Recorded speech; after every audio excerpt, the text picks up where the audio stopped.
नमस्कार सभी बच्चों को मेरा प्रणाम। क्या आप जानते हैं कि दक्षिण भारत का 2000 साल पुराना इतिहास किसे कहा जाता है? प्रश्न एक। क्या आप जानते हैं कि संगम काल में कौन कौन से राज्य थे? ठीक है, आइए चर्चा करते हैं। संगम काल।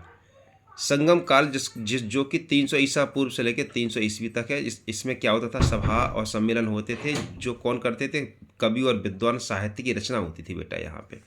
इसकी जानकारी कहाँ से मिलती है? संगम साहित्य के प्रमुख ग्रंथ हैं। प्रमुख ग्रंथों के नाम बेटा ये लिखे हैं। तमिल भाषा में है। लिपि कौन सी है? ब्राह्मी लिपि है। तमिल साहित्य के पिता कहा जाता है अगस्त्य को। अगर हम बात करें कि जो संगम काल में सभाएं होती थी, वो सभाएं कहाँ होती थी? तो पांड्या राज्य है रहा बेटा ये। मदुरै में सभी सभाएं होती थी, ठीक है ना। और संगम काल को मतलब कहा जाता है दक्षिण भारत का स्वर्ण काल। यहाँ से प्रश्न पूछा गया है। तीन प्रमुख राज्य कौन कौन से हैं? तो बेटा ये है चोल, जो कि आंध्र प्रदेश में राजधानी है इनकी क्या? उरयूर।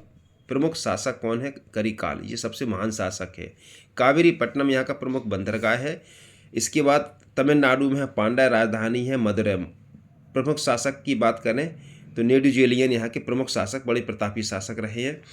केरला में चेल है, राजधानी है वंजी है बेटा। सबसे प्राचीन राज्य बेटा संगम का यही है। और सेनगुट्टवन यहाँ के प्रमुख प्रतापी शासक रहे, ठीक है। अगर हम कुछ तथ्यों की बात करें यहाँ पे, तो यहाँ पे व्यवस्था कैसी थी? तो राजतंत्रात्मक व्यवस्था थी, मतलब राजा का बेटा ही यहाँ पे राजा बनता था। मनोरम बेटा क्या थी? सबसे छोटी इकाई थी, जो कि गाँव में एक संस्था होती थी। समाज कैसी थी? तो वर्ण व्यवस्था आधारित समाज थी। व्यवसाय इनका क्या था, मतलब इन लोगों का कैसा था? तो कृषि था, व्यापार जी लोग कृषि का करते थे रोमन शासकों के साथ। प्रमुख देवताओं की बात करें तो मुरुगन, जिनको कहा जाता है कार्तिकेय, मरुदम और ठीक है तिरुमल, ये प्रमुख ठीक है तथ्य मैंने संगम काल के बताए हैं। आशा करता हूँ टॉपिक अच्छा लगा है तो मुझे लाइक शेयर करें बेटा इसको, और ऐसे ही मैपिंग शॉर्ट्स के लिए मुझे फॉलो करें। Thank you so much.